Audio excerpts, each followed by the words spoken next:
Hello everyone, welcome back to Ketchup Court. I go by the name of Hines, your friendly neighborhood ketchup man. Thank you so much for tuning in.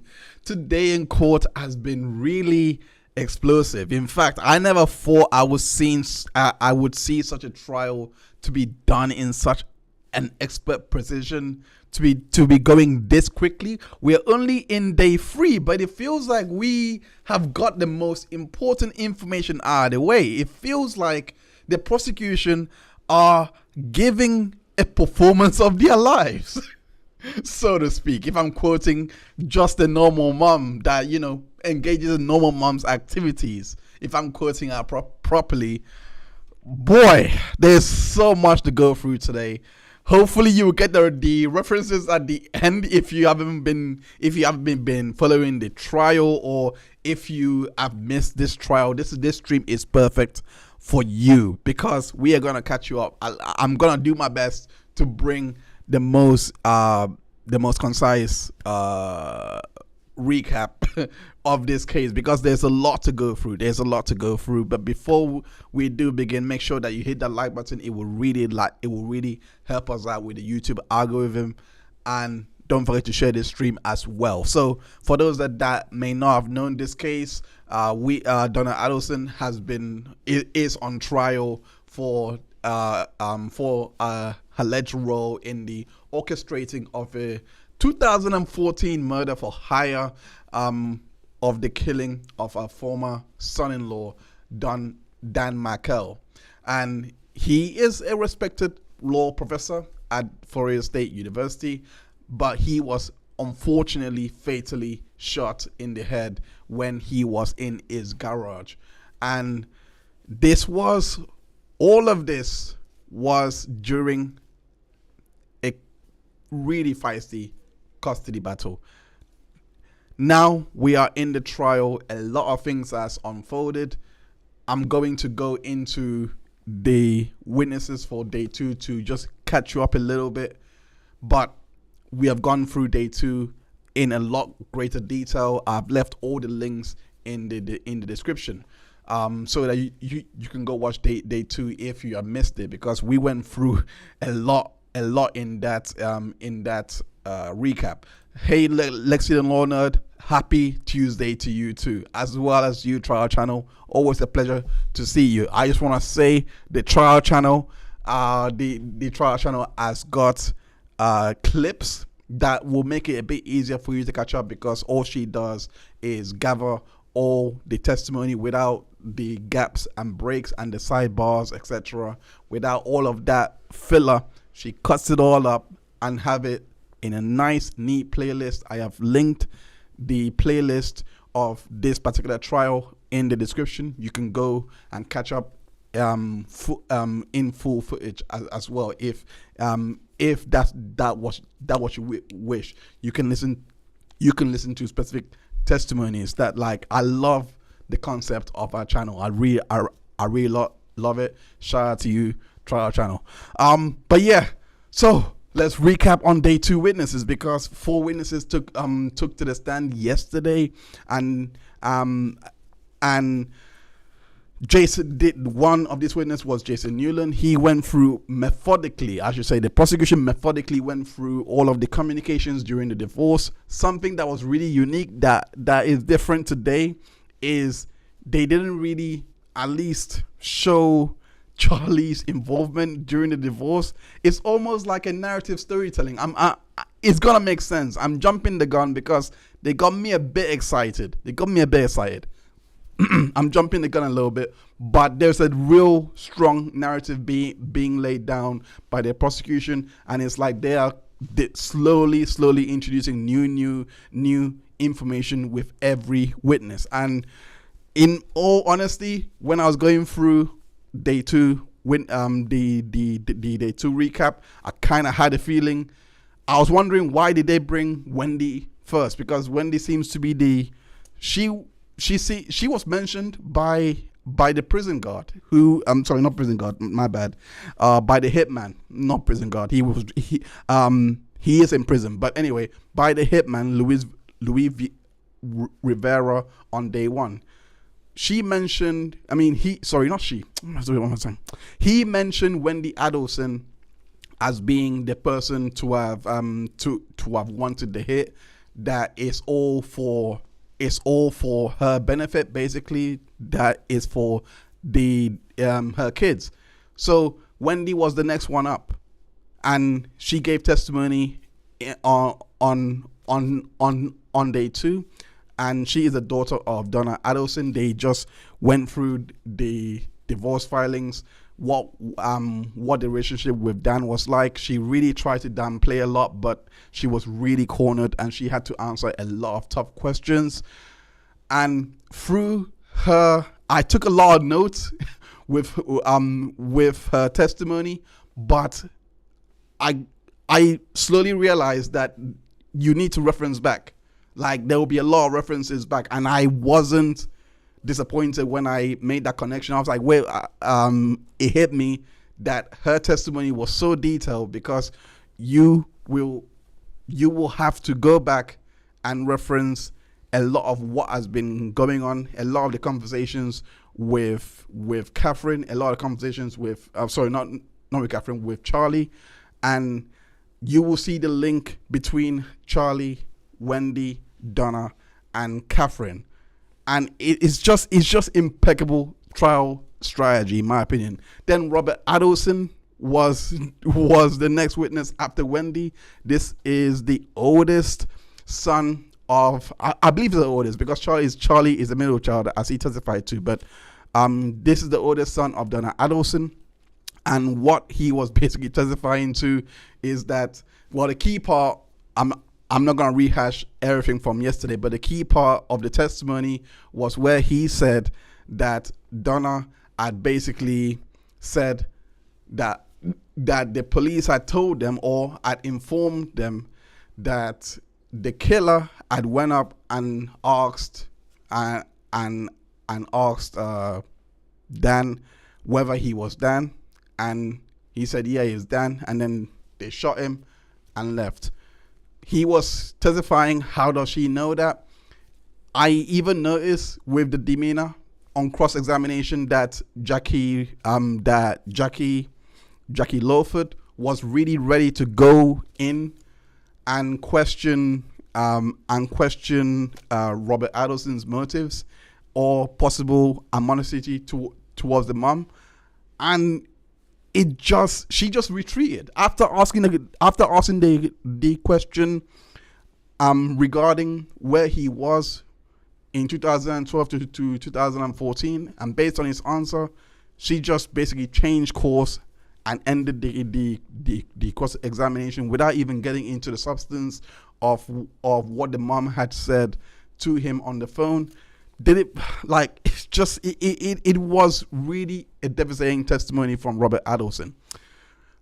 Then we went through Officer Brennan's testimony. It wasn't really that long, to be quite fair. He was the one that was barricading the road, and when I believe it would be Wendi's vehicle, but basically this particular vehicle had gone to the barricade, and when they were told that they can't go further, they didn't even inquire what's going on, etc.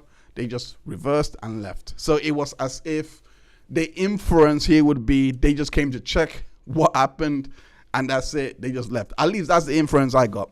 That was all day 2 recap for you. So Judge, that's hopefully you're brought up to speed. Now let's go into today's witnesses, because today we had seven witnesses testified. It was Jeff Lacasse. Unfortunately, in the last stream, I called him Jake, but it's actually Jeff. I misheard it when I was on stream, but when I was listening to the footage, but it's actually Jeff Lacasse. I also made a tiny bit of error as well in saying that Donna Adelson was a judge. Completely misunderstood what my chat was telling me in regards to what's her name, Jackie Fulford being a former judge. So I mistook that and thought my chat was referring to Donna. So yeah, that's my error. Donna is not a former judge. She's just a normal mom. Let's not forget that part. But anyway, so Jeffrey Lacasse was the first witness up today, who is Wendi Adelson's ex. Then it was June Unchinda, who is Charlie's ex, one of Charlie Adelson's ex. And then we had Ryan Fitzgerald. He's the overall 12th witness of this case. This is a friend of Charlie Adelson. Then we had Mary Ho. She is the chief inspector at the general office. Clarissa Spoltore was the next witness, and she works at the Adelson Institute. Kathryn, the lady that we've been hearing a lot. We've been hearing her name since even if we are forgetting the opening statements from the detective Isom, we've been hearing the name Kathryn Magbanua. I can't say it. Magbanua. I call her Kathryn Mac. But we've been hearing that name, and she got to testify today. She is Charlie's Adelson's ex and the co-conspirator. We are already in day 3, and the key witnesses has been served. Like, this trial, by the way that all this is heading, we could be done by day 5. And I don't think I don't think Donna is going to put up a defense. Like I said on day 2 as well, we might even see the dad involvement in this. And lo and behold, we are seeing a lot more information in regards to the dad now coming to light. So, this trial I didn't expect it to be this much of a hellraiser, if I can call it that. Anyway, the final witness that was up today was Christopher Corbitt. He was testifying to the cell activities as well as the messages, the communications with the relevant parties in this case. So that will be Donna, Wendi, Charlie, Kathryn Kathryn Mac, and I believe the hitman. I believe the hitman was part of the communications. But we're gonna get on to that. Let's start with the first witness. He goes by the name of Jeffrey Lacasse. So this is Wendi Adelson's ex, and he basically testified to dating Wendi in early 2013, and says that the relationship had ended in July 2014. The one thing I love about this prosecution, is they just give you the time, the dates, the proper dates, because during the questioning, all he gave was the year, and the prosecution made sure to get the month that they dated from.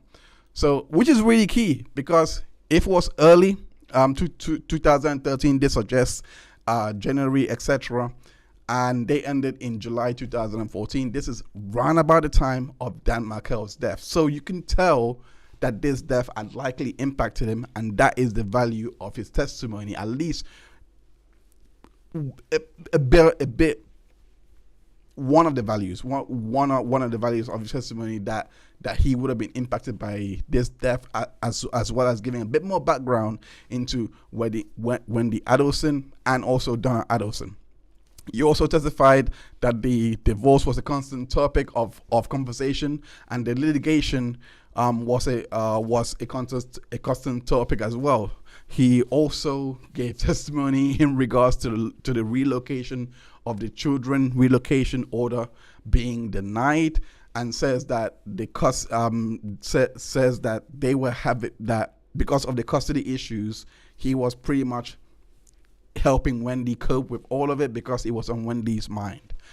He says that he knew Dan Markel briefly, and he was basically knew him because he had to pick up the kids from swimming for Wendi Adelson whenever she'll be working. So basically, he was helping her out with the monthly duties.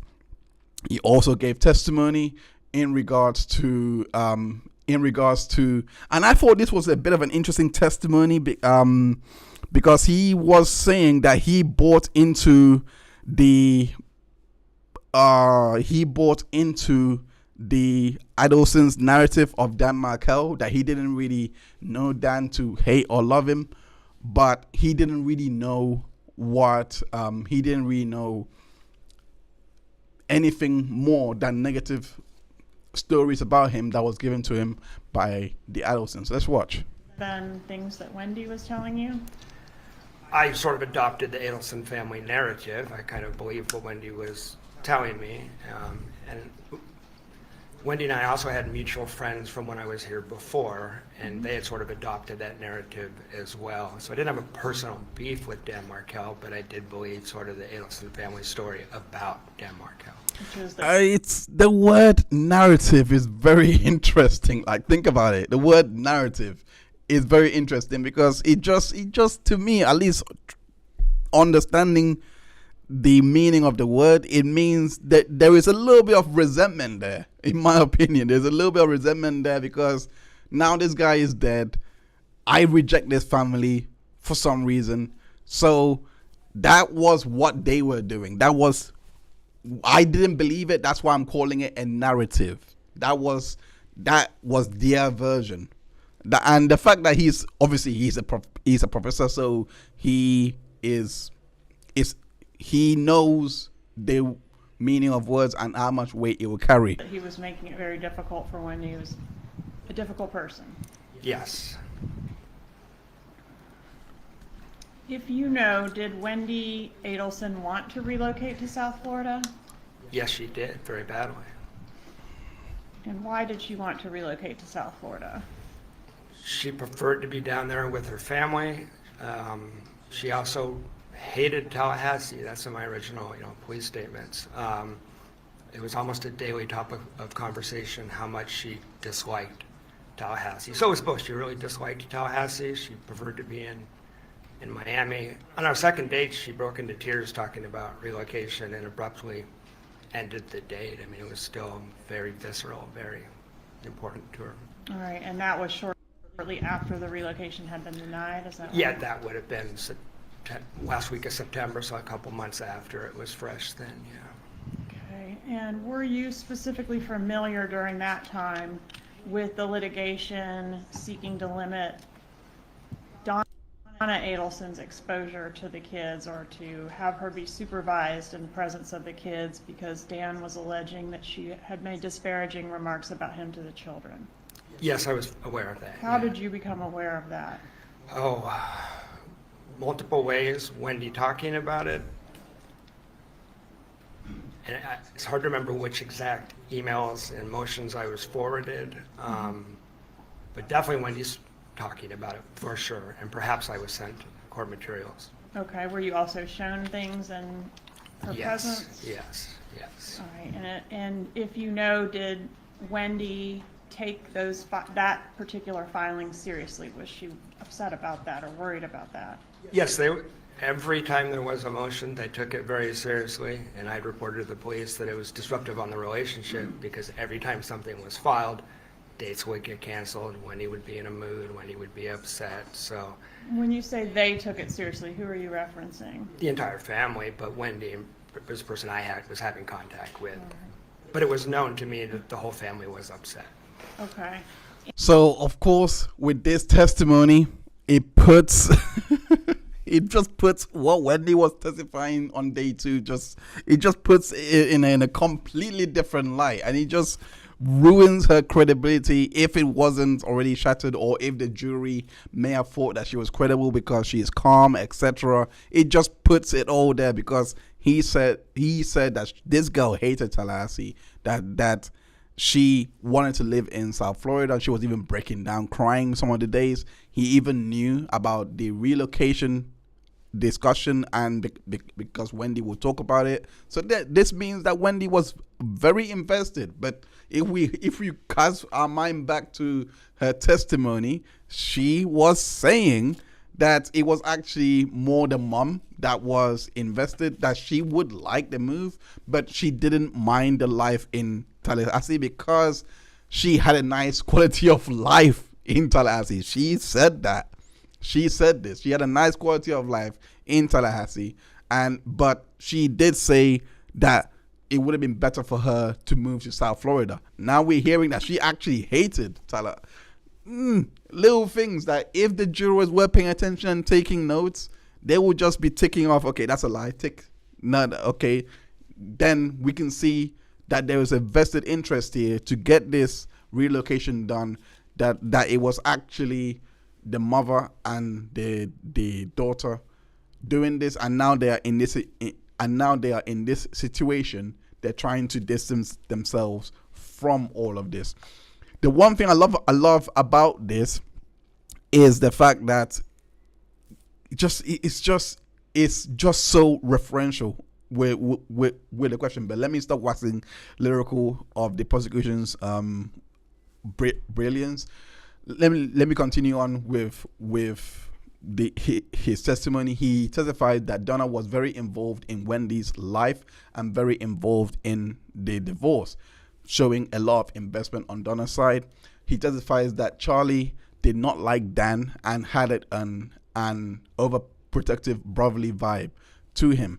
If we remember from Wendi Adelson's testimony, she was basically saying, she was essentially saying that in fact, I would say that they were not going into the communications with Charlie more. That it was more setting the foundation to show that they do have a relationship, that they do talk. But from my notes here, I can't remember, and I'm looking over them again. I can't remember there being any questioning around Charlie's involvement in the divorce. But the seeds are being planted here to show that that Charlie did not like Dan, at least according to his testimony. So he did not like Dan because Wendi was going through this divorce, and he likely was seeing what he was doing to her. He testifies to meeting Kathryn Mack with Wendi and Charlie on March of 11th, 2013. He says that Kathryn Mack was Charlie's new girlfriend, and that's how he knew her. He also said that Dan Markel came up during that evening. So Dan was here. This, in my opinion, was a really valuable testimony, because what the thing that stuck out to me immediately, jumped at me immediately, is this is how Charlie was able to identify him. This is how they were able to identify, is because most likely, based on this testimony, that all four of them were here. Likely Dan may have been meeting Wendi on this occasion. For whatever reason, we don't know. Like, it's probably for the divorce, and we might get an exhibit that shows this kind of the communication, because I don't think the prosecution would ask this question and then just let it die. So I think we might get an exhibit to show the communications in regards to Dan. We were going through the communications with the last witness, but it wasn't over. So we might get it tomorrow if they go through that communication to show that maybe, because I can't imagine Dan just being there by happenstance, you know. I just can't imagine it, like, especially during the divorce. The divorce was initiated, as we learned, on day one. I believe it was sometime in September. It was initiated, and there was a change of counsel by December. So it was by December 2012, it was already taking steam. It had already taken place. So the divorce was on its legs here, for a lack of better words. But anyway, he testifies that Kathryn exes were discussed, and the ex had a violent criminal history, and it wasn't just parking tickets. So this was laying the seeds for Kathryn's testimony that's gonna come later on. Kathryn Mack's testimony, because she basically picked up from this. He testifies that Wendi had cancelled their trip around the date of 11th of 17th July 2014, and So from the 11th to the 17th of July 2014, Wendi had canceled their trip. Let's find out why Wendi would do this. Why would she cancel their trip to go be with the kids? On July 2014, 11th to 17th, a day before the murder. Don't care if they go on a trip or not. All right, sir, so the reason for not going on the trip? The reason for not going on the trip was tied up on a couple of things. First of all the stuff going on with Danny was a constant refrain. But given the stuff going on with Danny, she was concerned that she might not be back in time, even though our flight was to land the day before. And it wasn't so odd to me. It wasn't winter. We're going through it. It's like LA to Atlanta to Tallahassee, leaving in the morning. I didn't see any real reason why that would be a problem. She would have needed to pick up the kids on July 18th, right? Yes, she knew that then. Their schedules were planned out for like months. Okay, so you would have returned on the 17th, and she would have been picking up her children from preschool on the 18th. Yeah, I think 5 p.m. on the 18th, which is why, I mean, I didn't object. I just said, okay, I didn't make a thing out of it, but it didn't make any sense. Poor guy had no idea what was going on. But in my opinion, based on the testimony that's gonna come out, this may have been a logistical problem with the whole hitman thing. And I love this setup. I love this foundation to get to that testimony. And that, just for clarification, that conversation occurred on June 4th. It did. Okay, when was the next time you saw her after that coffee shop meeting?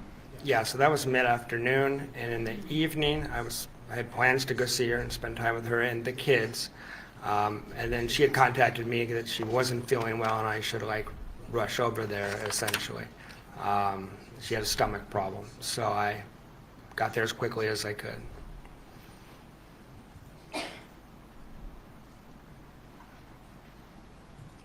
All right, so did you go to her residence that evening? I did. And what happened when you got there? Well, on the way there, I remember contacting her and asking her, do you want me to stop and get some stomach medicine or something like that? And didn't. I believe she told me not to. Once I got there, she hemmed and hawed a little bit, and then eventually I left because she was a complete anxious wreck. She didn't have the flu. She didn't have food poisoning. She was just a nervous, anxious wreck, and it was affecting her stomach. So after a little while, I drove to a nearby convenience store to go get her Pepto-Bismol, which I recall because I have a credit card receipt from this random convenience store a few miles from her house. All right, so she was a nervous wreck that night, and did she tell you what the problem was or not? No, there was no discernible. I couldn't figure it out. She didn't tell me. Okay. All right. Was there a time when you were over at Ms. Adelson's residence and you observed that her TV was broken? Oh, yes. Here it comes. So tell me about that. When? So that testimony in regards to being intoxicated, except well, the issue with the stomach, etc., relates to, I believe, an event on April 21st. But I believe they are gonna get to it. But this testimony is really key for the TV because it just whatever Wendi was saying on day 2 regarding his TV is completely hogwash now. Let's listen. When did that occur? That would have been around the week of June 11th to 18th, somewhere in that time period. I went over Wendy's to spend time with her and the kids, and she asked me to take a look at the television. I turned it on. She said there was a problem with the TV, so I turned it on expecting to see like input 1 flashing, or the kids pushed the wrong button or whatever. And what I'm looking at when I turn it on is a screen that's been partially shattered, that's been struck by an object. Give the date. Give the date. Give the date. So she had a broken TV. All right, and did she tell you what happened to the TV, how it got into that? No, she kind of asked me to look into the TV, as if, she didn't know. I looked around. It was impossible to me that the kids would have done it, but I didn't know the better explanation at the time. So I was kind of mystified as to what happened. It looked like a human being, between 5 and 6 foot, something like that. It stood in front of it and hit it. That's what it looked like. But she was asking me. Okay, so it was like an impact mark, like a round impact with spider webs. Ask the date. Exactly. Ask the date. The pixels are distorted. Most people have probably seen this. So it's, and it wasn't completely shattered. You could sort of see what was going on the television. But it's not a TV anybody would normally watch. Okay. All right, so let's move away from the TV for now. Was there a date that you had with Wendi Adelson on, gosh, have I gone backwards in time here? It was the day before her birthday. What was the date of that? We were scheduled to have a date, the day before her birthday is April 21st. Okay, so this is a completely different incident. So I'll just go to the date. But all of this, the TV issue, all of that thing, this was for the June 11th to June 18th. I hope I actually got the June right. It will be either June or July, but I inferred it was. I heard June. I'm gonna go with June. If it's a mistake, please let me know in the chat. But I really believe I heard June. But it was around the time of June of 11th to the 18th of June. They were having this discussion about the TV, and that's when he saw the TV. Because remember, the trip that they were supposed to take was 11th to the 17th, so she cancelled. So he could not have seen this TV then. So it was in July. Okay, thank you. Okay, fine. It was in July. I appreciate that. Dang, scribing skills must improve. Anyway, so it was in July, and they had this TV issue. If like Trial Channel pointed out, Wendi has said it was vertical lines. Wendi also said that the repairman that they had ordered to come and repair the TV couldn't repair it, and we went through all of that. It puts that in doubt. Not only that, the TV being cold. Remember how the prosecution asked the question. You say that it was a joke, that it was that Charlie had hired a hitman. Well, would rather hire a hitman rather than a TV, that it was just a joke. He is basically going through here to show how the TV became their alibi. And from his testimony, it seems like it was deliberately done. By who? We don't know. Was it the normal grandma that would just break TVs now? Who knows? Was it Wendi? Who knows? But the TV is broken. He also gave testimony that on April 21st and 4th of June 2014 that Wendi was looking intoxicated and acting kind of erratic, sort of erratic, and she didn't know why. Those dates are very important because around those dates is when they were talking about offering Danny money, and he turned it down. So the order at this point had already been rejected, and they were trying to persuade Danny the order was rejected in June. So they were trying to persuade Danny around March, according to the communications, which we'll get to. But nonetheless, so she was distraught for some reason on April 21st on her birthday, and she was also looking the same way on the 4th of June 2014. He also testifies that the kids talked about him constantly in South Florida, and he also gave testimony that the relocation had fell through, and Wendi was not happy with the relocation, and says the only way to relocate is if something had happened to Danny. And I thought that this testimony, this is the testimony that really puts Wendi in it, and there are definitely going to be criminal charges be brought. Might be criminal charges being brought for the father as well. I don't know in what capacity, but I'm only guessing that because I saw the name come up on the cell towers, and it was linked with the hitman. So if the father is involved in this is wow. This is wow. But anyway, that's me speculating. I'm waiting to see more in regards to that. But based on Jeff Lacasse testimony, this is when Wendi made the comments in regards to Danny needing to be out of the way. Yes. Yeah, so I was getting a little tired of this whole drama around the relocation. And so I pushed back on Wendi a little bit and said, like, you're going to have to kind of make your peace with this. You're going to have to take some responsibility for this. You're linked to Dan Markel for life. Kind of challenged her a little bit. And she said, well, can I tell you something confidentially? And I said, sure. And she said, last summer,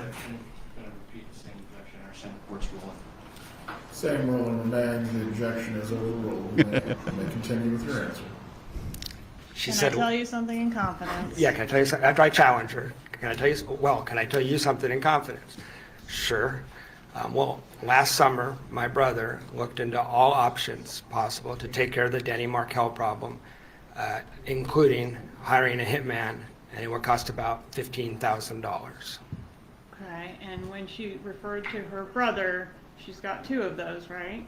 She said Charlie. Okay.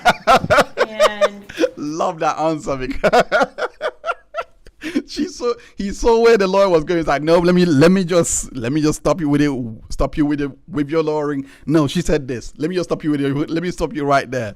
But this was, oh God, if you're talking about involvement, you're now in it, because what did she say? What did she say on her testimony in regards to the TV and the hiring of a hitman? She said it was a tasteless joke that Charlie made, that Charlie had made. It was a tasteless joke about getting a TV than hiring a hitman.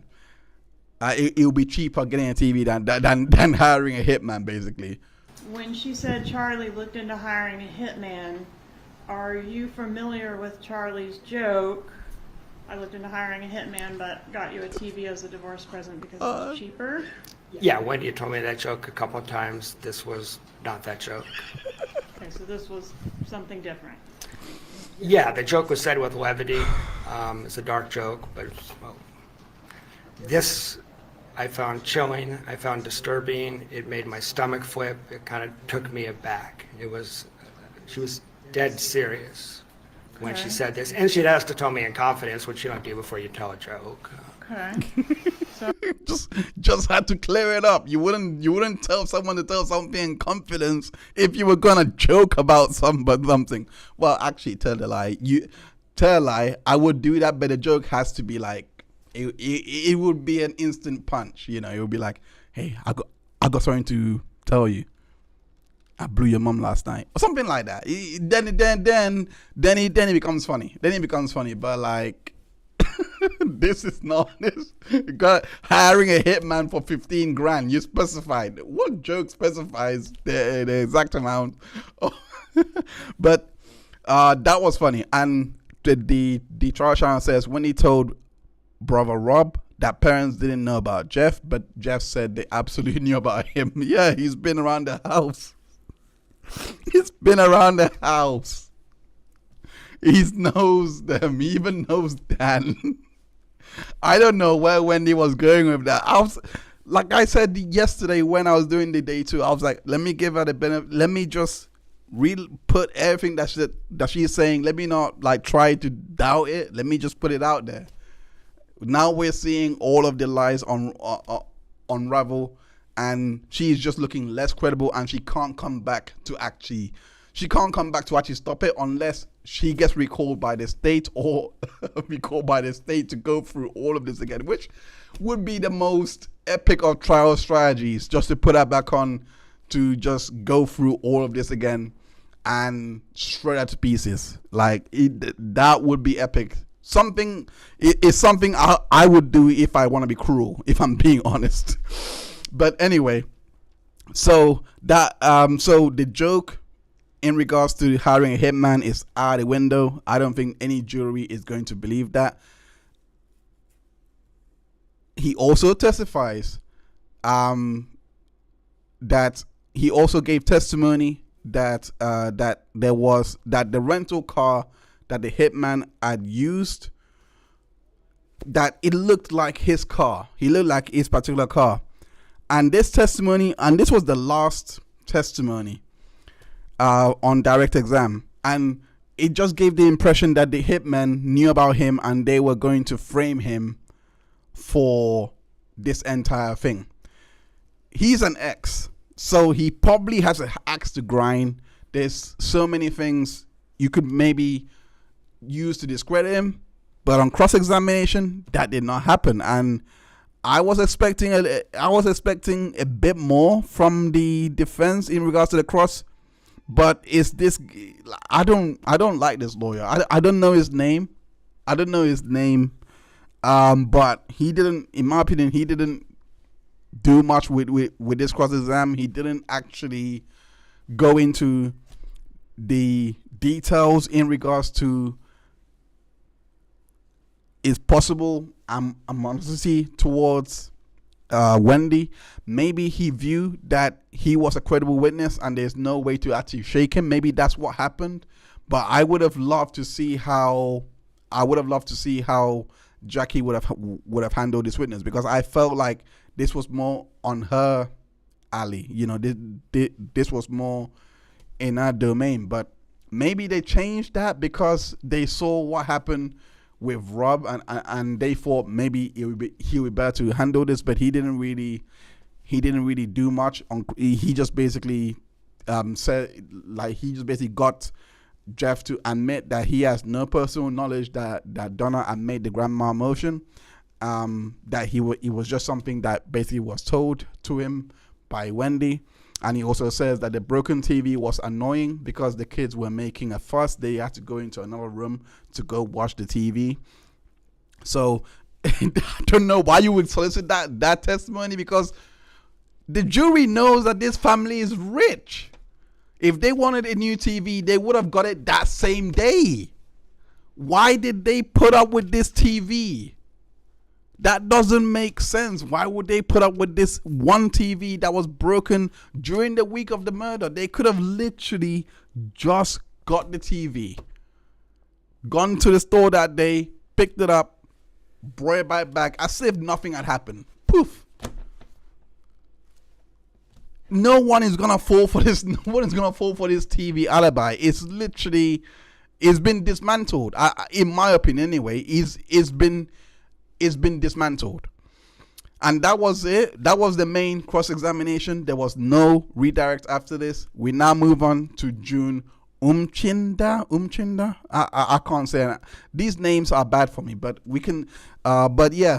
So this is Charlie's ex. I just want to say, I don't know anything about Charlie Adelson's trial. He was convicted, but if you do want to watch the trial, there is a series that publicly buzzed, who is a friend of the channel. I've been on his channel to discuss the Rusk, the Alec Baldwin case, but he's covering, for his series that he calls Murder Church, he's covering the Charlie Adelson trial. So I've left the link so that you can go watch it live and also watch the replays. You can catch up on the Charlie Adelson trial there. I'm not going to cover it, but apparently it's interesting. So if you want to continue the lore, to know maybe know a bit more of what's happening, he's doing that coverage. But yeah, this is Charlie's ex, Charlie's Angels. I'm gonna call him now. These are Charlie's Angels. You said that. Thank you so much. I'm bad with pronunciation, so I'll take that on as a compliment. She testifies to dating.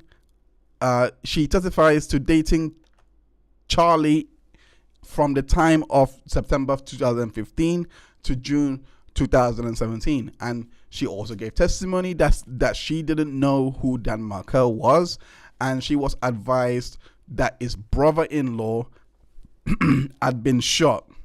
So she was told that he got shot. It was, I believe she said it was in conversation with Charlie, and she testifies that she saw a bump with somebody on the 19th of April 2016. So this was around the time that the FBI had bumped Donna. So she said that she saw that and says that things had changed right after this bump, and again, they were actually dating at this point, because I believe Kathryn had moved on and started dating the ex. So when the job was done, Charlie and Kathryn Mac basically dissipated. She testified that learning from the media in regards to the case, that she remembered seeing Charlie with the stapled money in $100 bundles. She also gave testimony that Charlie's behaviors escalated when Katie was arrested, and he would get really red and act like a crazy person. So your exes coming to testify against you is probably the best. That is the winning trial strategy, it seems, because they would just spill it. We've seen that. Oh god. But anyway, she testified that around this time period that she was upset, that he was upset and a mess, physically drained, and not her usual self. The person that was upset, a mess, all of those things, this was Donna. So she knows Donna. That and she says that she was crying, and Charlie said she was basically crying. So Donna was basically going through an emotional time during this time. And then we got to hear the testimony that I thought was too funny. It was too funny. She testified that Donna had said it feels like Dan was haunting her from the grave.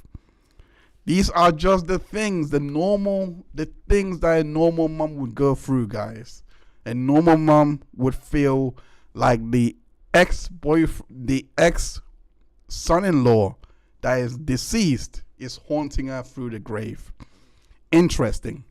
On cross-examination, the defense were highlighting that she was basically speculating when she saw the cash and fall of Charlie. They didn't really go much into her. They couldn't really do much, because she only gave testimony to how people were reacting and doing all those things. But it just, the imagery and the way that the questions were delivered to even solicit the testimony just gives the idea that there was a sign of panic the moment that Katie was arrested and it was being reported. So that moment, that's the value of her testimony, and they couldn't really refute that except just basically paint her as, okay, the memory may have been defunct. She may have been seeing things in a different way.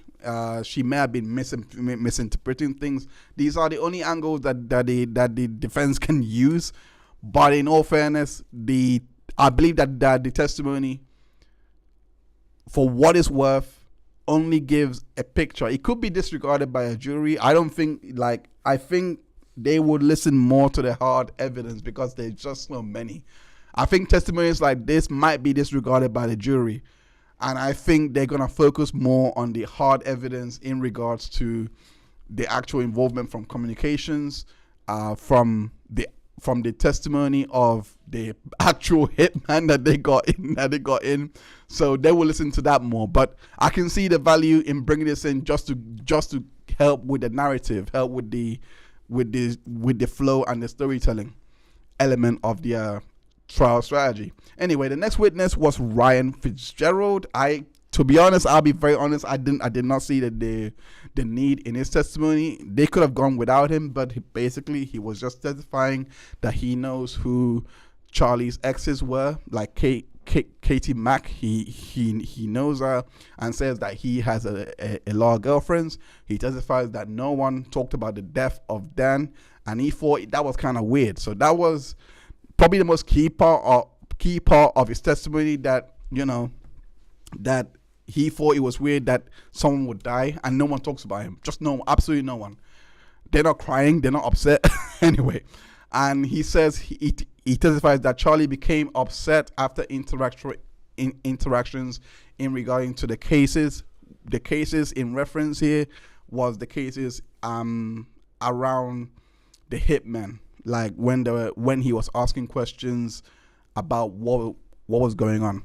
So I think that was the bulk of his testimony. Cross-examination beckoned, and he basically, and Cross, they just did their best. You know, they got up there and asked, "Oh, was Donna pleasant to be around?" Donna was the upstanding citizen, a normal mom that was cooking Sunday roast, and you know, all those things. I'm exaggerating those parts, but basically, he just basically agreed that Donna was pleasant to be around, and he also agreed that Charlie has a safe of money in the house, and it was only implied to him that Donna did not like Dan. So it's not like Donna said it to him herself or anything like that. It was just what he speculated or what the vibe he got, basically.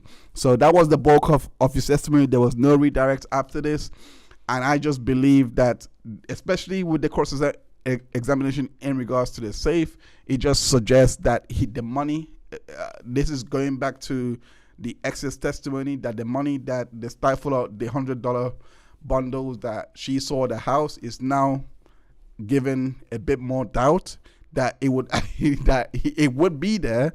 It would be natural to be there because he has a safe in the house, so he would just put the money in the safe. So it may, like, basically saying that he would that the money would not be used for nefarious activities. I don't know why they do this, why they went with this defense, because they have already accepted on opening statements that Charlie is guilty. They already accepted that. So I don't know why I don't know why they would want to go, go through that effort. Anyway, moving on. Then we had Mary Hall. Our testimony was very interesting for so many reasons, because she is a financial analyst and she went through all the accounts. She has expertise in financial crimes and fraud, all of those things. So she knows what to look for. She knows the markers. She knows how to investigate and try to establish possible motives to commit certain financial crimes, all of those things. So I was really impressed with her testimony, but she was basically reviewing the accounts of Sigfredo Garcia, Charlie Adelson's accounts, Katie Mack's accounts, all from the time of 2013 to 2017. Sigfredo accounts from 2009, and Charlie's also not just Sigfredo. She also reviewed Luis Rivera's accounts. She also testified that they made purchases of a motorcycle on the 28th of July 2014 and a car. This was by Luis Rivera. Basically a continuation of his testimony, because he testified to this already, that but he didn't say that. I don't believe he said he bought a car, but nonetheless it's here. The 1st of July 2014, he bought a car. So all of this happened virtually just a few days, like a week or something, a week or two after the murder. And Sigfredo Garcia also was making purchases as well. I don't know if Sigfredo is expected to testify. I have no idea, but I wouldn't be surprised if we see him probably after Charlie or before Charlie. Probably, maybe before.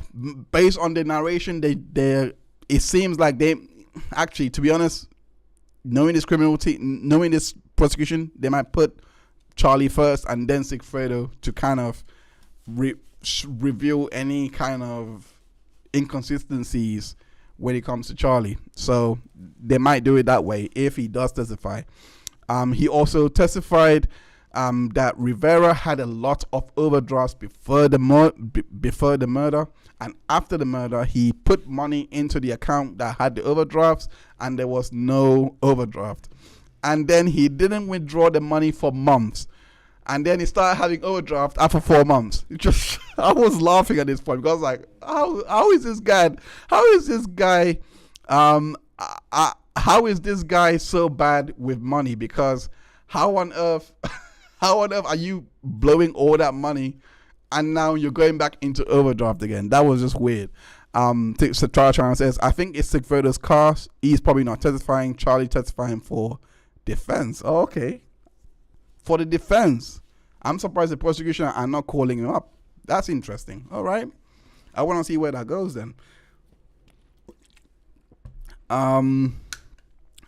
Trial channel knows the Charlie Adelson trial, so she probably sees the play already. So defer to her if you want further knowledge, but I'm in this cold. I have no idea what's happening, so I'm enjoying this. I'm enjoying coming to the case like this, not knowing anything. But moving on, she testifies that Sigfredo Garcia had purchased a motorcycle on the 26th of July 2014, 22nd of August 2014. He purchased a Monte Carlo, and then he purchased a Nissan Maxima on the 17th of September 2014, and it was all of this was done after the murder. She also testifies that both Sigfredo and Louis had steady jobs. Louis was a bit more steady, but Sigfredo was in and out of jobs. This was to establish the reason why they would actually want to go through this whole hit, because they were in dire financial straits. They needed the money. They didn't really have good paying jobs. She also testifies that on the 18th of November 2014, she testifies to getting a mechanic to fix the car. So the mechanic in this scenario was when Kathryn Mack had a breakdown. Whenever she had any issues, she would run to Charlie, and Charlie would just fund her whenever she needs. So this was around the time that her and Charlie were dating, and Charlie was also compensating her for the hit as well. So she was getting paid by the Wendi Adelson Institute. I think they went through that.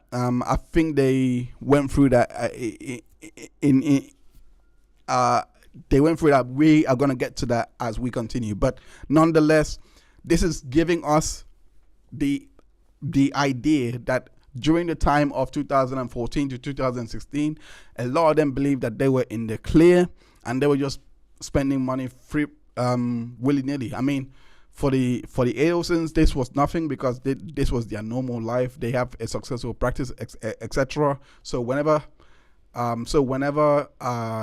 Kathryn needed something, she just asked Charlie, and Charlie would help her out financially in regards to cars and trips, all of those things. So she gave testimony that that on the 19th of October 2015, Charlie had purchased a ticket for Kathryn to go on a trip with her mother, and she also gave testimony that Charlie would loan Kathryn any money that she wanted, and she also got her rides in fancy cars on the 20th of May 2015. So gives the idea that she was kind of, I'm not gonna say sugar baby, but you can get the inference. She testifies that Kathryn Mack, sorry about that. She testifies that Kathryn Mack had a breast augmentation surgery where it was paid $4.4K in cash. So this girl got a boob job. Interesting. Boob job. She testifies that she received checks from the Adelson Institute from the 10th of August, she being Kathryn, from the 10th of August to the 31st of March 2016. And this was around the time, the 31st of March 2016, was when Donna had received the bump. When Donna had received the bump from, pardon me, sorry about that. Yeah, when Donna had received the bump from the FBI undercover agent, and she was working at the Sophie Institute before she was receiving these checks. She also testifies that after the 31st, there were 3 additional payment checks that was made to Kathryn that didn't appear on the QuickBooks of the Ado Institute's financials. She testifies that Donna stopped writing the checks. Donna stopped writing the checks after the bump, and she also says that 82% of Kathryn's earnings was the deposit from the Adelson Institute. So she didn't really have a job. And on cross-examination, there was nothing really to note, to be honest. Honestly, it was nothing. It was nothing for me to know. But that there was no redirect as well. Then we heard testimony from Clarissa. And in my opinion, all of her testimony was just, like I said, to paint the idea of, or to give a narrative, to give a storyline of their lives after the murder before the FBI involvement. So we know that they were panicking based on the testimony from Charlie's ex when the arrest was made. So why would they be panicking? Because they were having the time of their lives living, thinking that they had got away with it, etc. So that's the narrative that I'm getting from from all of these testimonies. Then we heard from Clarissa Spoltore, who works at the Adelson Institute as a dental assistant. She was Harvey's dental assistant, Harvey Adelson, and says that Donna was the office manager and Charlie was the dentist. She thought that Dr. Adelson, which was Harvey Adelson, was the boss. And she testifies to getting paid by checks every 2 weeks. The smartest thing here was asking her, so if she would get paid 4 or 5 times or 6 times in a month, and she said no, that would never happen. Of course, we have to go back to Mary Hall's testimony to know that Kathryn was getting paid at abnormal frequencies in a month. And also checks were being made 3 times in a month on the 31st of March. That's what this testimony is basically serving up to. Really good questions. She says also that Kathryn wasn't part of the team, and she says that she doesn't even know who Kathryn was. On cross-examination, she says no. That Donna Adelson never spoke badly about Dan Markel at the office around 2014 and 2015. So Dan never spoke badly around. Donna never spoke badly about Dan in the office. And then on redirect, she being Clarissa says no to that. She didn't have access to the voicemail machine. There was a back and forth in regards to the voicemail machine because they were receiving calls. I'm guessing we're gonna get a bit more expansion around this because I didn't really know what it could mean, but maybe this is how they will communicate. So maybe they're building up and they're just getting this testimony out so that later on it would make sense. So that was what perked up my ear because they were just going over this voicemail being left and being rerouted on the weekends to Monday. So if they would get a voicemail on the weekend, it would be rerouted to the number on Monday. Maybe they will explain this with an expert. They do have a communications expert on now with Christopher Corbitt. So maybe we will hear a bit more in regards to this. But moving on to the 15th witness, this was Kathryn Magbanua. I'm gonna try and pronounce her name, but yeah. So this was Charlie Adelson's ex and a co-conspirator. She testifies that she was actually in love with I think I'm getting ahead of myself, but basically she was dating I forgot his name already. Sigfredo. So she was dating him first, and they've been dating since she was the age of 18. So she testifies that she's only giving this testimony because she hopes to see the kids one day. She was given an immunity deal, which was a probation. She was only going to get probation if she flipped on these guys. She was offered this deal twice. Even Sigfredo says, "Go ahead, get the deal," and she didn't, and she chose to not go for the deal. So she is now. She says that she didn't go for the deal because it would implicate her husband. This was Sigfredo, and he would have got the death penalty. And she also says it's basically just common, basically found. I forgot the word, but it's routine. It's routine to ask these questions. But she basically said that no one had paid her for her testimony, and no one had paid her to say anything. That she's speaking freely. I believe the jury would believe that.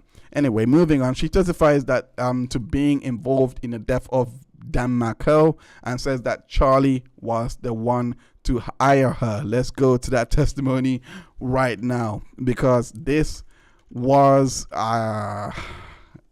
just twisting the knife that was already in the chest. We started dating around 2013 when I was working for Sophie Dental. Okay. Do you know what month? No, ma'am. Okay. And when did you stop dating him? Probably towards the beginning of 2015. Okay. Was there a period of time where it kind of wasn't clear whether you were still with Charlie or dating Garcia? Yes, ma'am. Right. And Garcia is your child's father, right? Yes. And what's your history with him? How long were you together? I've been with Secretary Garcia since I was about 18 years old. All right, so a lot of history there. Yes, ma'am. Fair to say that you're on again, off again quite a few times throughout your history together. Yes, ma'am. And during one of those off times, is that when you started seeing Charlie Adelson? Yes, ma'am. All right, and then toward the end of Charlie Adelson, there was a little bit of overlap with the two men. Yes, ma'am. And that sort of is in the middle of the time frame that we're talking about here today, right? Yes, ma'am. When did Charlie Adelson first bring this idea up to you that I'm looking for someone to harm my brother-in-law? This was around October. What stuck out in my head was on Halloween on October 31st. Okay. And what year was that? That was 2013. Okay. And so on Halloween, what is your memory of what y'all were doing that night that you're able to remember that happened that night? Well, we were out in Lincoln Road.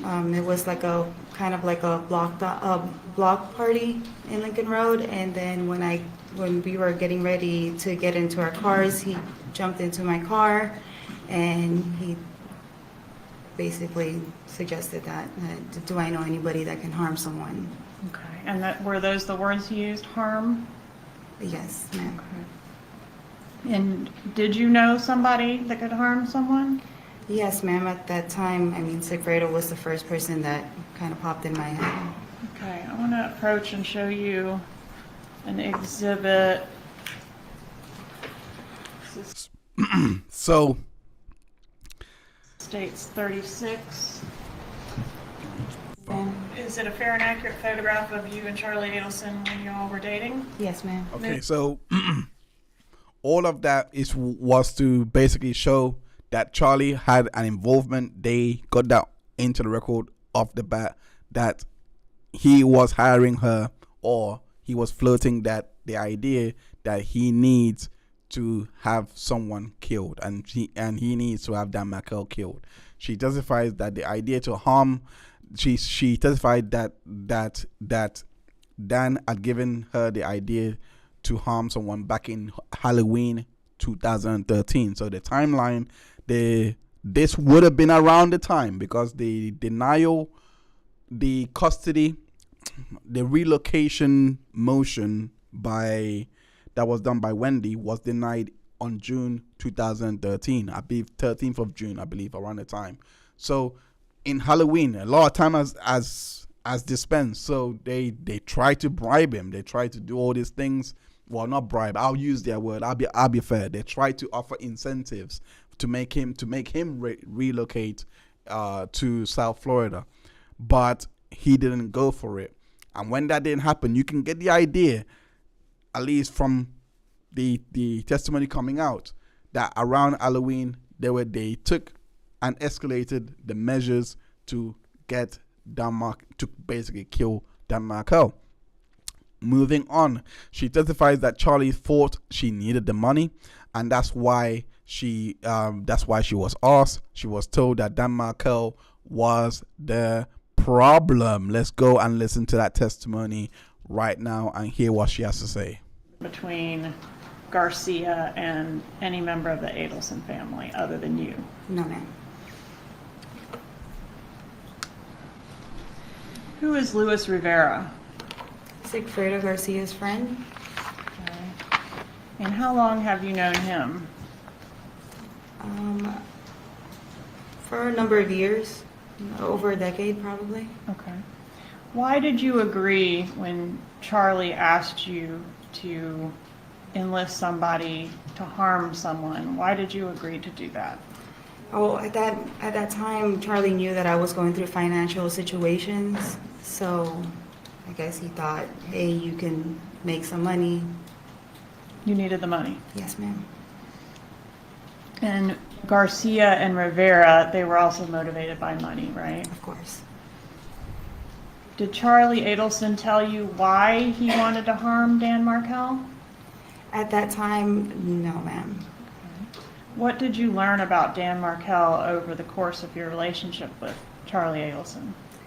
Well, through the course, he was just mentioning that his parents were going through it, that his sister was going through it, that, he basically painted a bad picture of Mr. Markel, and since he knew that I was going through stuff with Sigfredo, it was I was like sympathizing with his sister because I know how it feels to go through. Okay, turmoil. so you knew that his sister was having a terrible time with her ex, Yes, ma'am. and you had some things going on with Garcia that felt relatable. Yes, ma'am. Okay, and what does it mean that his parents are going through it? He just said that they couldn't sleep, that at some point I think somebody was throwing up. I don't know if it was his mom or his dad, and that it was just becoming a big problem to them.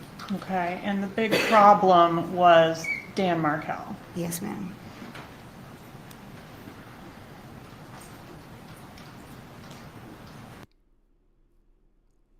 Ouch.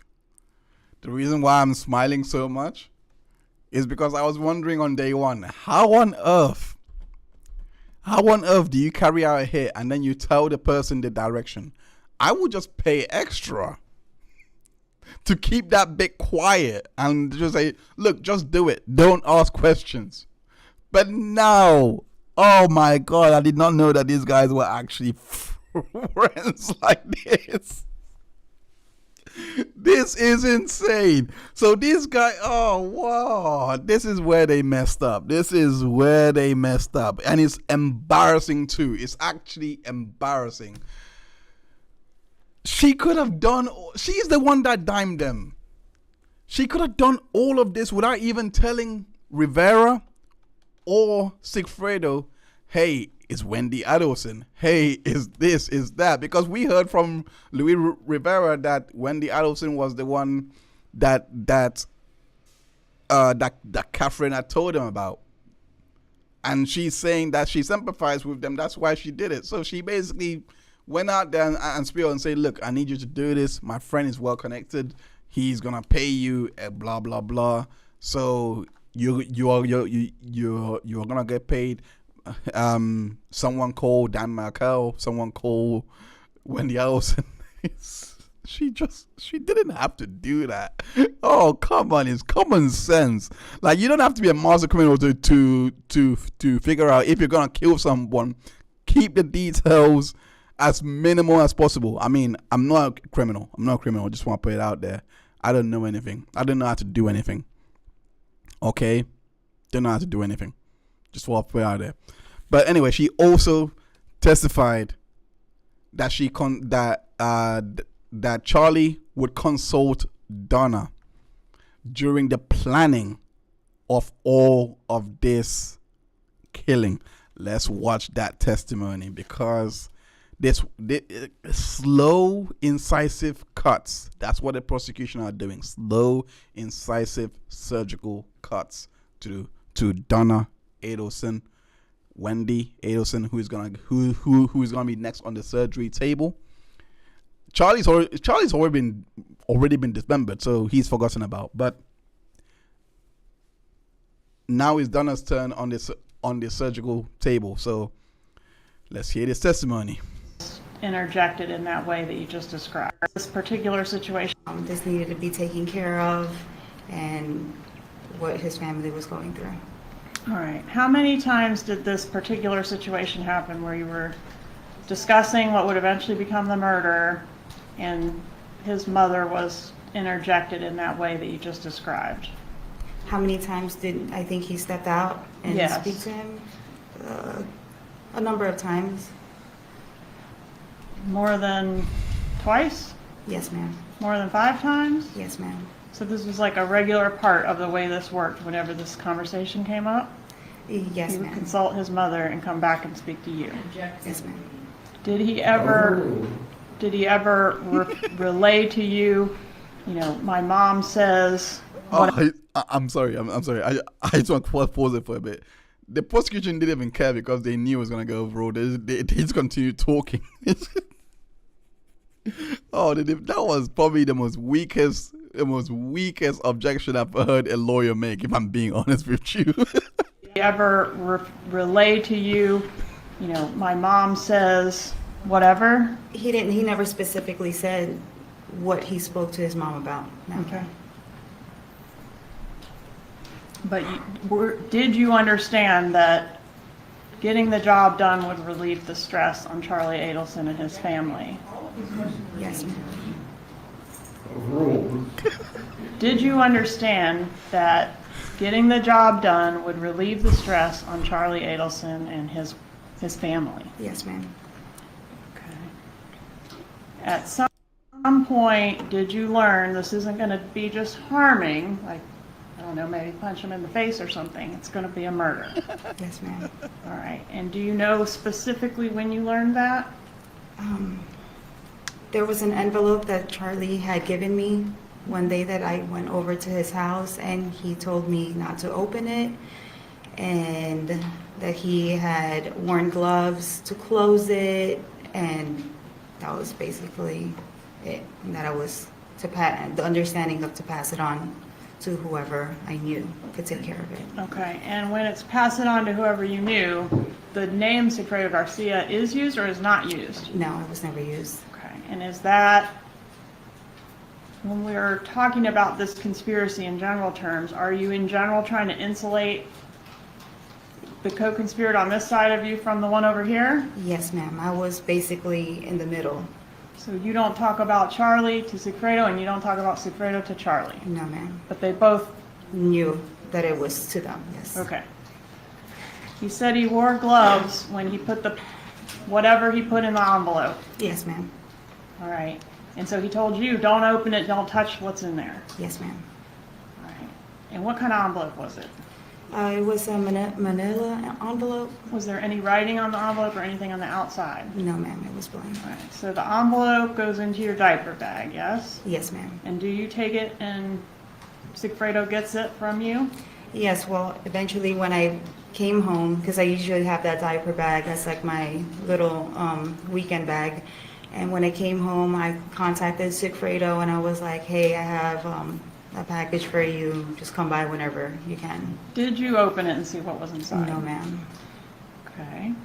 Did Charlie Adelson say anything to you about where he printed the documents that were contained inside? He did mention that he would never, he's like, oh, I didn't print this in my, the office that he had in his home. Probably printed in one of the offices that he worked at. Because he would frequent a bunch of different offices, Yes, right? ma'am. Okay. All right, so you gave this package to Garcia, and did he open it in your presence? No, ma'am. He literally took it and left out the door. All right, and had you talked to him beforehand about, hey, I'm going to give you some instructions about a job. No, there was no conversation about it. Basically, just I have that package, and then he took But it. how and did he left. know what the package was? Had you talked to him at all about, hey, I got a job for you? Oh, yes, ma'am. Like I told him that, that I have potential person that needed to, get harmed or beat up from my understanding at that time. Mm-hmm. And then he was like, okay. Okay.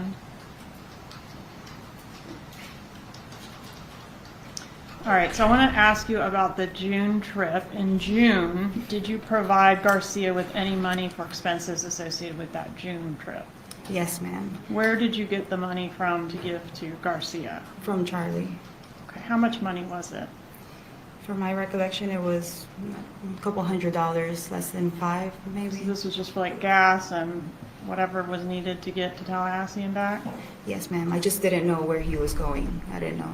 about Okay, Tallahassee. but you knew it was for this job that we're talking about? Yes, ma'am.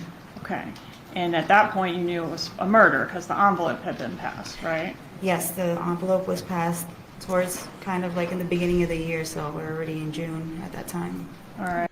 This is why I thought the TV was broken in June. This is why I thought it, because they need an alibi for this day as well. But this was the same time that they planned the first hit. If we going back to Luis Rivera's testimony, they went out to go for the first hit, but then found out that Dan was taken to a daycare, and they were like, "No, we're not gonna kill this guy around kids. We're just not gonna do it." So they waited. So this is the testimony around that. Oh, they're not gonna give any more testimony around July, but to fill and give context to what happened in June after Luis' testimony, it's just the jury are probably invested in this case and literally just watching at the edge of their seat, because I can't take my eyes off it. I really can't. It's easy to follow. It's really easy to follow. And based on everything that's happening here, we already have Donna implicated based on her testimony. She has effectively put Charlie and Donna in the same room, that she would have been there. Well, I'm inferring that it's the same room, but it's likely she is talking over the phone. It's more likely that she's talking over the phone, that they'll make calls on this day. I'm guessing they're gonna get into that on the phone communications. I was seeing cell towers being established, so we know about cell towers, but that is going to happen. And in June, they got the money to travel and get a job done in Tallahassee. That failed, and she also now gave testimony that she didn't know how she would be employed, but she was inquiring to Charlie to basically employ her. That's how she ended up at the when I forgot her name, Adelson's Institute. That's how she was added. She testifies to meeting Wendi Adelson and says that she never discussed the murder of Dan with Wendi, only with Charlie. So how does Wendi know? Because Charlie told her. We heard that testimony already. That just, I'm in awe. I'm in complete awe. But we heard that testimony already. How does Wendi know? Because Charlie had told. So it shows at least some form of structure on their end, that there were communications, but they actually done an okay, I'll give him credit, maybe an excellent job in trying to cover their tracks and make sure that they didn't talk to too many people, that they were not directly involved. But based on their testimonies, it actually shows how involved they are. And I cannot believe Wendi would actually tell the boyfriend that.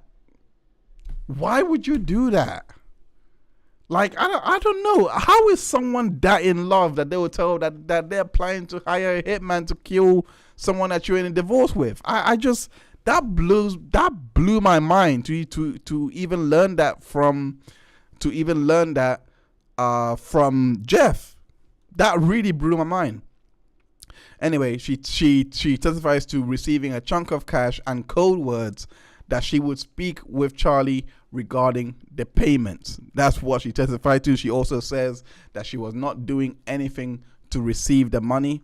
And she also says that Sigfredo, the minute that Sigfredo was arrested, that's when the paychecks had stopped. She also gave testimony that Charlie didn't tell her that the murder was to benefit Donna and Wendi. This was a very key testimony. It was a very strong way to leave the direct examination. Let's go and watch what was said. Charlie never explicitly told you this murder is going to benefit my mother, or this murder is to benefit my sister. No, ma'am, he did not. So stay and please rephrase your questions. Kathryn. Did Charlie Adelson ever tell you this murder is to benefit my mother? No, ma'am. Did Charlie Adelson ever tell you this murder is to benefit my sister? No, ma'am. But you knew that, didn't you? Yes, ma'am.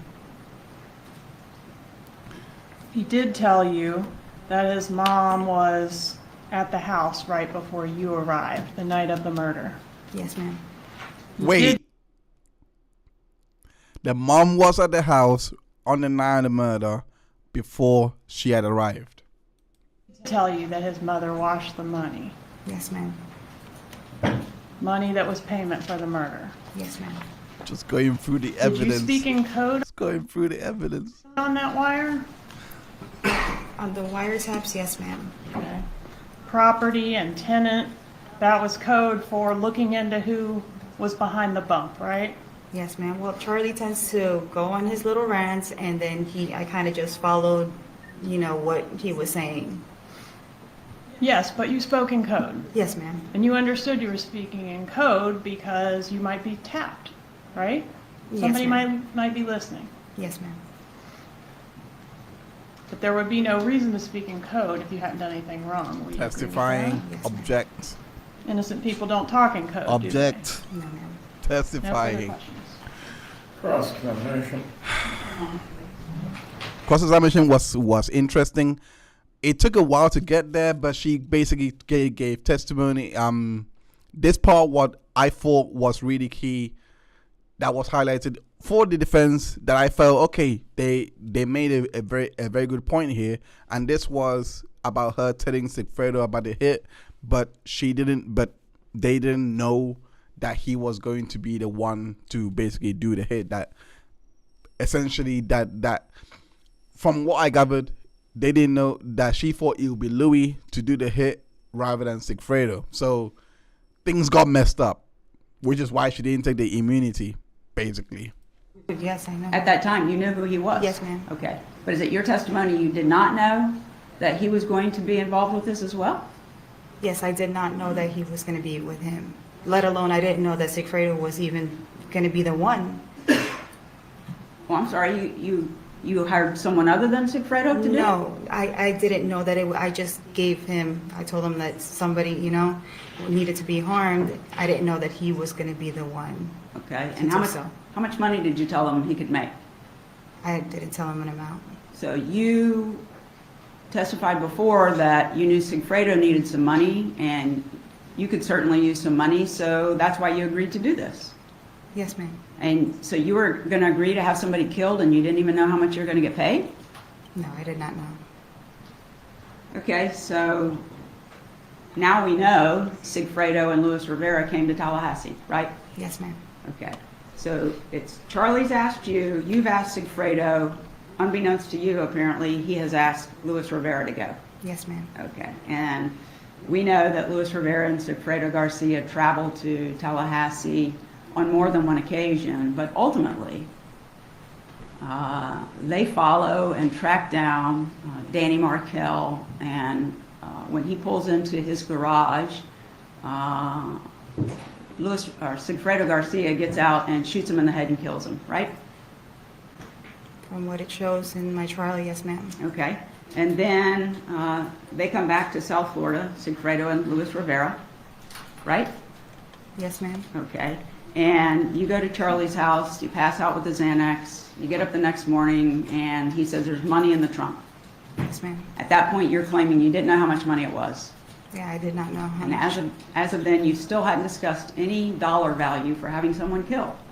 No, ma'am. That was probably on the paper that I had handed to Sigfredo, the one that he got out of my diaper bag. Okay, I don't want you to speculate because you don't know, do you? No, I never opened the envelope. But your testimony is you arranged a homicide and didn't even know what the pay was going to be. Yes, ma'am. Okay. So the next morning, Charlie says the money's in your trunk and you get up and leave, right? Yes, ma'am. And you go to Sigfredo, right? Yes, ma'am. And he knows you're going to be bringing him money, right? Yes, ma'am. And he hops in your car and you tell him you got the money. Yes, ma'am. And so your testimony is then he goes into your trunk Yes, ma'am. and he takes the bag out of the diaper bag. No, it was not a diaper bag. It was the plastic bag that Charlie put in my trunk. No, the money was inside your diaper bag is what you testified to before. No, ma'am, I did not. Oh, where'd you put it? The money? Yeah. Was in the trunk of my car. Okay. All You right, did I must testify have to- misunderstood your testimony. I thought you said it was in the The diaper bag. envelope was inside the diaper bag. Envelope was inside the diaper bag. Yes, ma'am. And that's what you delivered to Sigfredo. That's the envelope that Sigfredo picked up from my apartment. Yes, ma'am. That Charlie had given to you. Yes, ma'am. That you say you didn't know what the contents were. Yes, ma'am. Okay, so moving forward, now Danny has been killed, and Sigfredo gets in your trunk and gets the bag, right? It gets the money. Yes, ma'am. Well, it's in a bag or not? Yes, in the plastic bag. Okay, all right, so he gets the bag, and at this point you say you haven't even seen the money. Yes, ma'am, I did not. Okay, and then a day or two later, he comes back to you and gives you, I guess, what is going to be your share, correct? Yes, ma'am. And at this point, you still don't know Luis Rivera's involved? At that point, no, ma'am. You still didn't know? No, ma'am. Okay, I thought that this was, if you wanna like dismantle a witness, like there's an incentive here, like somewhere to say something, even though she said that there isn't. And I love this chat sometimes because you guys, when you guys get to theorizing, there is a lot of discussion to be had because Mary just said, I can't figure out her point. One thing, maybe she doesn't want her children to watch these and hear how involved she was in all this. That could be a reason, but I personally think that the reason why she's probably doing this is because she thought that if she helped the state, that they might persuade to have a lighter sentence, or I have no idea. I don't know her prison sentence. I know that she was convicted. I know because I think it was the trials of the Kidman and her first before the Adelson. So yeah, I don't know the substance of what they were saying or what was happening, but it seems to me that she thought if I say certain things and say no, I didn't, like, it wasn't. She did say that they were gonna make 15 grand. So I do remember that testimony. She also said that, but what she's trying to, at least from my understanding, the idea that she's trying to present is she thought all Sigfredo was going to do, because she said that she was in communication with Sigfredo, that what they are going to do is go and find someone else, not them, just someone else to come and carry out the murder. She didn't believe that they will be the one to do it. So she was given the money by Charlie. They pass it on to go do the first hit. But in her mind, based on her testimony, she thought they were going to get actual professionals, actual hitmen, not them do it themselves, actual professionals to go and get it done. That's what she thought. At least that's what I can make of her testimony. But I will give it to the defense. They did do a good job in trying to make her look a bit not credible. She also testifies on on cross-examination, she also testifies that when she was conversing with Sigfredo and Charlie, etc., that Donna was not actually involved during these conversations. So what this means is that around 2015, not 2015, around the time of May and June, and when they were going through the relationship issues, that Donna was not basically involved with the conversation. So that was the bulk of the cross-examination. I believe that this testimony in regards to Donna's involvement was to try and relieve the idea in regards to Charlie checking in or going to consult with Donna. It just gives the impression that maybe she just assumed that and just assumed that it was that she just assumed that Danny was that Charlie was asking the mother for guidance, etc., but she wasn't really told. That's what I'm getting that's what I got from the cross-examination. And on redirect, it was probably the best redirect I've seen. It just got back up there and just drew more blood. Let's watch. There's no lying here.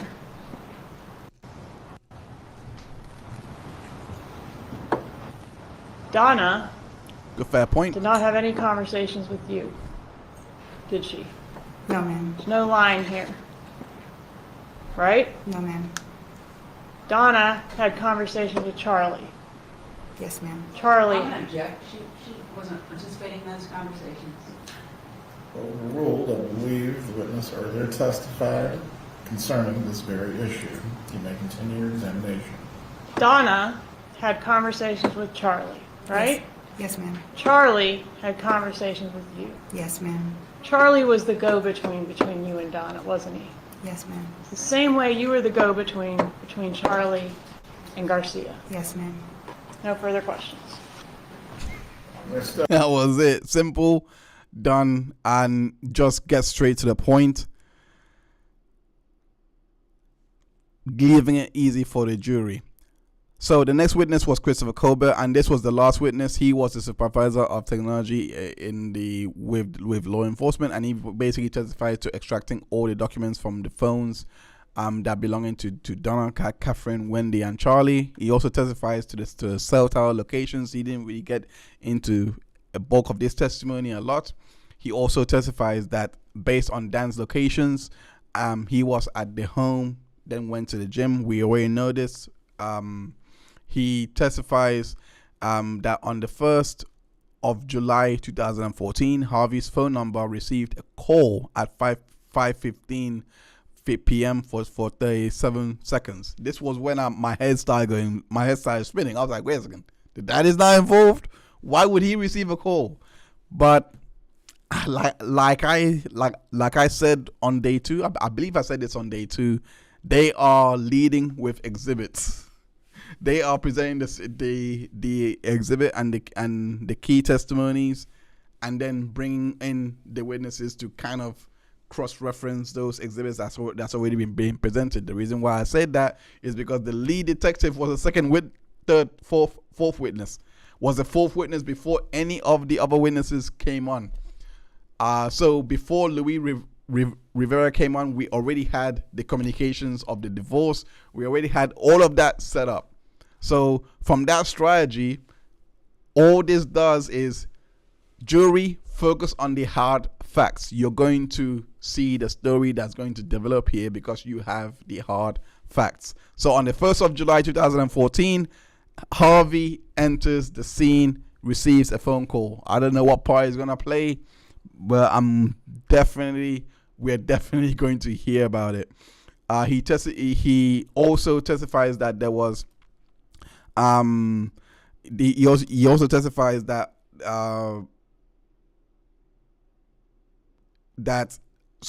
he also testified let me start again. My notes were a bit unintelligible there for a minute. Anyway, moving on.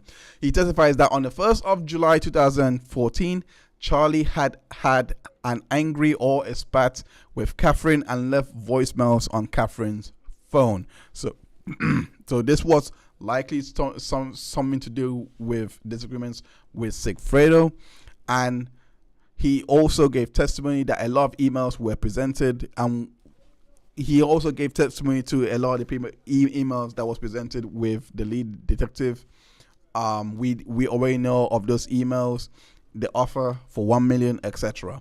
He also said that Charlie was speaking with Donna and Wendi, which shows his involvement in the divorce. This was around the 13th of October. The 13th of October 2013.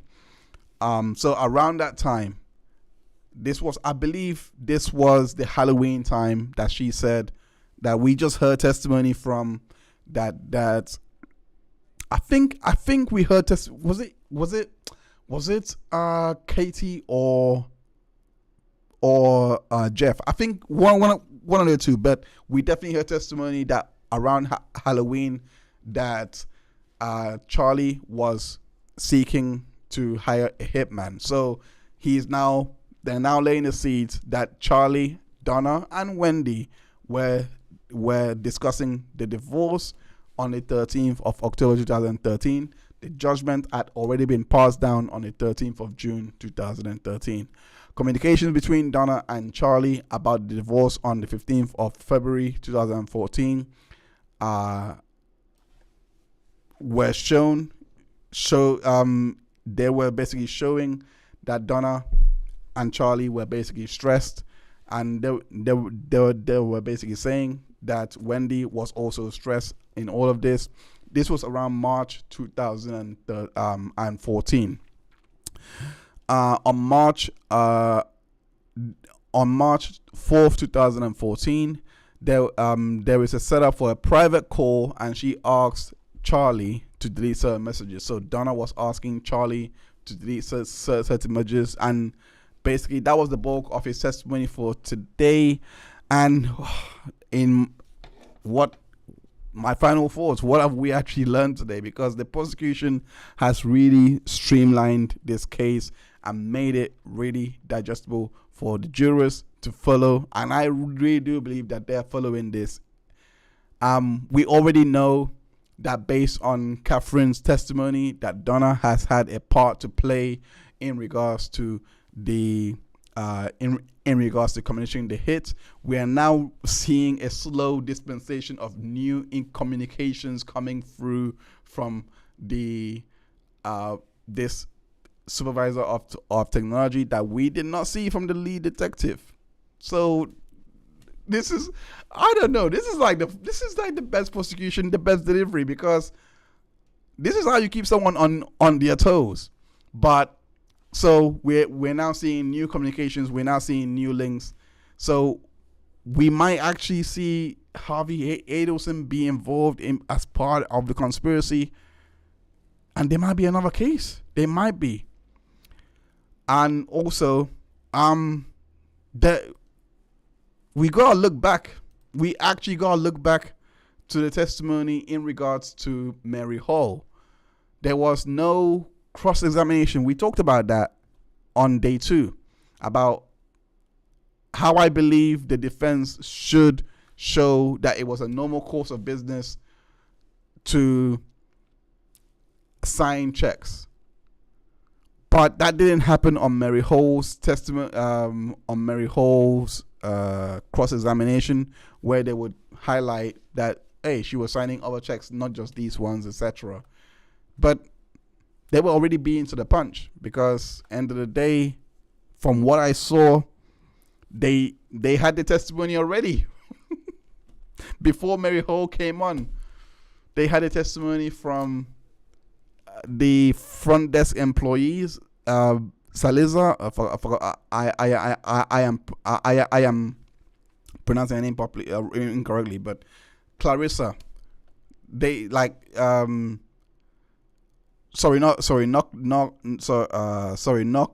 Clarissa. Who did they have on before? Anyway, no, Mary Hall went through someone went through. It's escaping my mind right now. It'll come back, but there was someone that went through the responsibilities of. It was Clarissa. So she went through the responsibilities of the father, Harvey, as well as Donna, saying that she was working on the books. So I was hoping to see, a cross examination in regards to that, saying, hey, she wasn't just watching money, she was actually taking part in a daily running of the business, but they didn't even attempt that. Maybe there's a bigger strategy to doing this, but they, like I said, they didn't even want to touch it. So to me, it seems like the defense, they could be giving up. They could be. It seems to me that like they're being outlawyered in a way that they did not see coming, because they were very confident at the start, but the way that this trial is playing out, they are starting from what I see, because I personally thought they might do that just to at least sow doubt that she wasn't using this to wash money, but it was coming from a fraud analyst. That that the patterns that you're seeing here are the patterns to wash money. So maybe they thought that if they tried that, it might open the door on redirect to basically say, hey, how does someone wash money? Go into a bit more detail. Maybe, just maybe. But the most important part of today's testimony is that all the downplaying that Wendi was doing had basically backfired. It just backfired heavily today. Oh, God, I cannot believe it. But that's not going to be the end of it. That is not going to be the end of it. We're going to see more, because there's a reason why they put Wendi on first. There's a massive reason. And I believe more information is going to come out on day 4 to basically reference from Wendi's direct testimony. So be back tomorrow, same time, 6 p.m. Eastern time, for the day 4 recap of the Donna Adelson trial. Thank you so much, every single one of you, for tuning in. Thank you so much, chat, for keeping me company and hanging out with me tonight as we recap this trial. I'll see you guys tomorrow for the day 4 recap.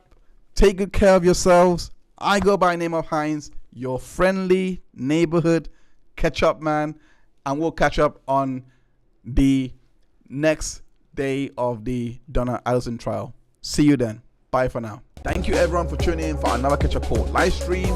Make sure that you smash that like button as well as hitting that subscribe button to be notified of our future live streams. We go live regularly, bringing you case updates and recaps of ongoing trials, so make sure you hurry back on the next live stream. We also have more content on the channel that you can binge on. Check out the playlist that we have showcasing all of these contents. Without further, I go by the name of Hines, your friendly neighborhood catch-up man, and I'll see you back in court.